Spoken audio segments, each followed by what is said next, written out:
பட்டினப்பாக்கத்தின் சிறிய அறைக்கு பதிலாக இங்கே பெரிய சீன உணவகம், சின்ன டிவிக்கு பதிலாக பெரிய ஸ்மார்ட் தொலைக்காட்சி என்று பட்ஜெட் பெருகியிருப்பதை உணர்த்துகிறது திரைக்கதை.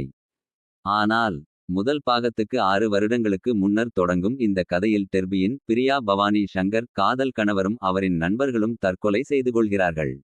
6 வருடங்களுக்குப் பிறகும் அவரை பிரிந்த துயரம் தாங்காமல் சீனத் துறவி ஒருவரின் உதவியுடன் அவரின் ஆவியிடம் பேச முயல்கிறார் டெர்பி.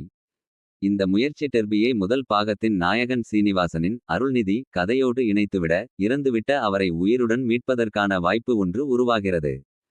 சீனிவாசனின் பின்கதையை ஆராய்கையில் அவருக்கு ரகு, இன்னொரு அருள்நிதி என்ற சகோதரன் இருப்பது தெரிய வருகிறது.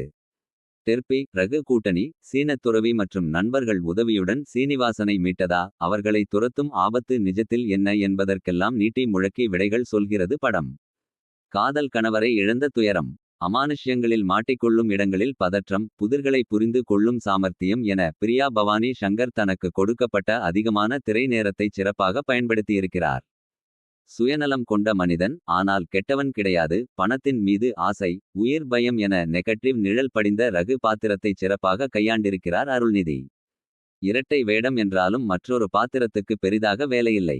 கதையோடு முழுக்க முழுக்க பயணிக்கும் பாத்திரத்தில் சித்தப்பா முத்துக்குமார் சிறப்பான பங்களிப்பை கொடுத்திருக்கிறார். வெகுநாள்களுக்குப் பிறகு திரையில் பார்க்கும் அருண் பாண்டியனுக்கு சிறப்பான கம்பேக் இது கிடையாது. சீனத் துறவிகளாக வருபவர்கள் நடிப்பில் குறையேதுமில்லை. பேய் படங்களின் பிளஸான சைலன்ஸ்க்கு வழி கொடுக்காமல் வாசித்துக் கொண்டே இருக்கிறார் சாம் சி எஸ். முதல் பாகத்தின் பெரிய பலமே அந்த ஒலிப்பதிவில் வரும் இடி முழக்கமே. அது மற்ற இரைச்சல்களுக்கு மத்தியில் தனியாக தெரியாமல் 10ஓடு 11ஆக மறைந்து போவது பெரிய மைனஸ். போர்த்துகீசிய நபர் வருகிறார் என்ற பீதியே இதில் சுத்தமாக மிஸ்ஸிங். பறக்கும் வௌவால்கள், டிமாண்டி காலனி ஆவிகளின் தனி உலகம், அதில் தவிக்கும் ஆவிகள் என வரைகளை பயன்படுத்தப்பட்ட இடங்களில் எல்லாம் இன்னும் சிரத்தை எடுத்திருக்கலாம்.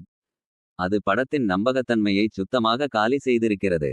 ஒளிப்பதிப்பாளர் ஹரிஷ் கண்ணன் உரையும் ஃப்ரீஸ் பிரேம்கள், ஸ்லோ மோஷன் ஷாட்கள், கண்ணாடி பேராடக்ஸ் ஷாட்கள் என நம்மை கவனிக்க வைக்கிறார். மீன் தொட்டி உடைந்து விழுகிற இடம், கிளைமாக்ஸ் மருத்துவ அறை காட்சிகள் சிறப்பாகவே படமாக்கப்பட்டுள்ளன. பழைய கதையை புதிய கதையோடு சிறப்பாக கோர்த்திருக்கிறார் படத்தொகுப்பாளர் குமரேஷ் டி. ஆனால் நீளும் முதல் பாதியின் திரை நேரத்தை இன்னும் குறைத்திருக்கலாம். பட்டினப்பாக்கத்தின் சிறிய அறைக்கு பதிலாக இங்கே பெரிய சீன உணவகம், சின்ன டிவிக்கு பதிலாக பெரிய ஸ்மார்ட் தொலைக்காட்சி என்று பட்ஜெட் பெருகியிருப்பதை உணர்த்துகிறது திரைக்கதை. முந்தைய பாக அருள்நிதியை உயிரோடு கொண்டு வரும் இரட்டையர்கள் யோசனை, கண்கள் ஏன் வெள்ளையாக மாறுகின்றன, லைப்ரரியன் கதை, 6 வருடங்களுக்கொரு முறை பலி கொடுப்பது என சில ஐடியாக்கள் கவனிக்க வைக்கின்றன. இருந்தும் குவாண்டம் பிசிக்ஸ் அறிவியலை எல்லாம் பேய்க்கதைக்கு சாட்சி சொல்ல துணைக்கு அழைப்பது சுத்த போங்கு பாஸ். அதேபோல படத்தின் ஆரம்பத்தில் ஃபவுண்ட் ஃபுட்டேஜ் பட பாணியில் தொடங்கும் காட்சிகள் திகில் விருந்து என்றாலும் அதன் பிறகு வரும் காட்சிகளில் அந்த உணர்வு சுத்தமாக மிஸ்ஸிங். கண்ணாடிய திருப்புனா எப்படி ஜீவா, வண்டி ஓடும் என்ற கணக்காக. இது அதோட கனெக்டட், அது இதோட கனெக்டட் என இஷ்டத்துக்கு ரயில் பெட்டியை இணைத்து நம்மை எங்குமே கனெக்ட் ஆகாமல் செய்துவிடுகிறது திரைக்கதை. இரண்டாம் பாதியில் வழக்கமாக வைக்கப்படும் கோயில் பூஜை யாகத்துக்கு பதிலாக இங்கே புத்தர் பூஜையை வைத்திருக்கிறார் இயக்குனர் அஜய் ஞானமுத்து.